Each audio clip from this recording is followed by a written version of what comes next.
लड़के ने शिकार के दौरान एक भयानक चीज देखी। 1000 पाउंड वजन का शेर राजा उसे घूर रहा था। पर अजीब बात यह थी कि लड़के ने यह देखकर धीरे धीरे अपनी बंदूक रख दी, क्योंकि उसने देखा कि शेर ने शायद पहले ही छोड़ दिया था। दुश्मनी के बावजूद अगली ही सेकंड शेर का राजा लड़के की ओर झपटा और पागलों की तरह काटने लगा। भले ही पीछे से उसके पिता ने गोली चला दी, लड़के के भोजन बनने का तथ्य नहीं बदल पाया। लेकिन हैरानी की बात यह थी कि शेर लड़के को उठाकर कुछ दूर ले जाकर उसे छोड़ दिया। अनजाने में उसकी एक बूंद खून लड़के के घाव में गिर गई, जिससे उसके शरीर में कई बदलाव होने लगे। इस क्षण ने लड़के की मृत्यु की घोषणा करने वाले डॉक्टर को बेहद आश्चर्यचकित कर दिया। कुछ ही दिनों के भीतर शियाओ चांग ने सीधे अस्पताल छोड़ने की कार्यवाही कर दी और इसी समय उसने अपनी असामान्यता को महसूस किया, क्योंकि उसकी सुनवाई अब उसे भूकंप जैसा महसूस कराती थी। जब तक शियाओ क्यांग मुड़कर देखता, उसने पाया कि वास्तव में एक बैल का झुंड तेजी से उसकी ओर आ रहा है। इस क्षण ने उसे डरा दिया और वह सिर को पकड़कर नीचे झुक गया। एक हिलने की हिम्मत नहीं हो रही थी, लेकिन जिंदा बचा तो देखा कि पूरा बैल झुंड न केवल उसे टकराया नहीं, बल्कि उनके नेता ने उसके सामने खड़े होकर उसे बहुत आदर से देखा। सभी बैल झुंड के दूर चले जाने के बाद नेता ने आखिरकार आदर पूर्वक निगाह से छोटा एक अंतिम विदाई दी। इसके बाद छोटा जंगल की गहराइयों में गया और अपने पास बची हुई लोहे की टुकड़ी से एक भाला बनाया। बस यूं ही फेंका और भाला हजारों मीटर दूर जाकर एक पेड़ के तने में सटीकता से ढंस गया। देखते हुए सब थोड़ी दूर पर स्थित मूस डरकर भाग गए और उत्साहित होकर शियाओ चियांग तुरंत उनका पीछा करने लगा। उसने सोचा भी नहीं था कि मात्र कुछ सेकंडों में उसने न केवल मूस को पकड़ लिया, बल्कि कूदते समय उड़ने जैसा महसूस हुआ।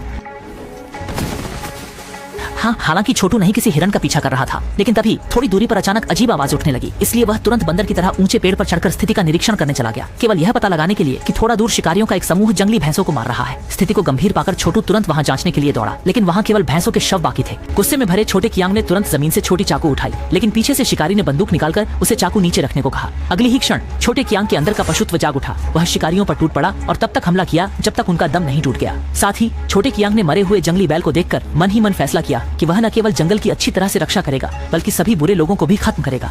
समय जल्दी ही 10 वर्षों बाद आ गया और अब शाओ चांग एक इनामी शिकारी बन चुका है और इस बार उसका जेल में जाने का उद्देश्य एक महत्वपूर्ण व्यक्ति को खत्म करना है।